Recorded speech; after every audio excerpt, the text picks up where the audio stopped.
In the field that day, it would be difficult to say who the iconoclast was. It was Chris, but not so fast. In the field where the wind blows and recognition will find us speaking to a self we rarely hear, where time is spent without worry. Here, no matter what separates these men from each other, and despite what brings them together, they each meet as in the past, with other children to pass the time. When effort was sport and not desperation, they each shared, in their own respective times and space, this same basic childhood formula. Lose yourself in the neighborhood, in circumstance, in bliss. They all knew and remembered what it meant to let their throws and catches speak for them. Running toward a flying disc, exaggerated hesitation. Knew exactly where the thing would land and when, and exactly how much leeway they had to make the body catch. And exactly how much leeway they had to express self-gratification. When you don't have to run, make it look good. But when you need to run, by golly, run. Make the catch. Always make the catch.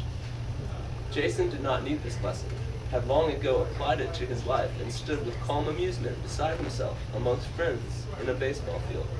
He did not like baseball, never had. Threw the frisbee and sincerely wanted to make good, but more than not it faltered. He laughed at himself mildly and tried again. They lobbed like this for several rotations before any skins were shed. The sparkling eyes of Robert Littlejohn wonder at everything, no less the fact that he is having fun. Like Evan working all the time for some time in the future. Like Evan, the last one on the field.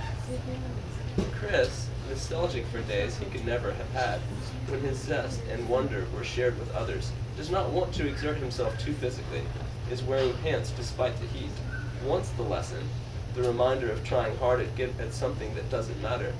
Oh, he runs, tries, even gets dirty, but he is the first one tired of the game. He has better things to do and knows it. Though he does not believe in God and will not even utter his name, God speaks indoors for Chris, to Chris, even through Chris. He pants for breath in the grass beside his friend Jason Matherly. There is no desperation. Their footprints make a slow rebound while their systems restore themselves. Howling caverns of unused capacity become quieted and calm. Feels good to get out of it. Evan and Littlejohn return. Yeah, nice day for it too. The grass, the systems. How about frisbee baseball? No one answers for quite some time. The thought is being pushed around. They stir. The question is whether to push it even harder or do anything else.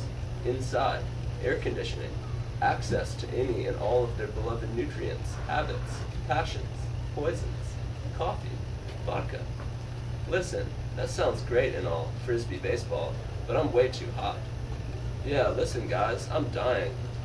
Well, what's up? I was thinking about doing some drinking tonight. Interested? We could even do a writing contest, eh? Evers? Evan thought it was a great idea. He flushed. Evers is down. Matherly? What kind of contest? Shoot, I don't care. We each write a single page, or take an hour, put something together, pass them around, read them, talk about them, vote. Why's it gotta be a contest? Asked Littlejohn. Why can't we do it for fun, like throwing the frisbee? Precisely, no fun without some friendly competition. Plus, every day I write by myself. It would be nice to share creation with my friends for a change, right? Come on, Robert, I've read some of your play. Get into this. It can be anything, poem, essay, fiction, preferably fiction, but you know, anything. They walked back to the house feeling slightly proud. Not only had they worked up a proper sweat, but were shortly to engage in a literary exercise. Chris turned off first, and when he closed the door behind him, went straight to the fridge. He turned the box of orange juice upside down and held it that way for a rush of a moment. Ah! Grabbed a freshly made screwdriver from the counter and went directly to the shower. He may have been singing if he weren't so excited. It could turn out a disaster, he knew. Almost promised to be unsatisfying. But then again, everyone wants to be more creative. They either lack the courage or imagination. All one can do is provide the opportunity for expression. Sometimes he will surprise you. Thoughts rushed so fast they propelled him like feelings. He could feel them moving faster than the subconscious mind normally moves him. To meet these thoughts, or to keep them flowing, his movements are precise and fluid. Soon everything will happen, and now everything is. He takes a long, refreshing gulp to himself in the shower, drinking that which he toasts, knowing the others are out there and will return. The three turned into two, and Evan and Little John walked the remaining block to his house in conversation, though each had moments when they realized they hardly knew what they were saying. When Evan got home, he made coffee and thought about dinner. Little John played the guitar, and Matherly ended up reading something. Every one of them felt liberated after leaving their friends. Other people walked the same streets with different dreams. Thank you, guys.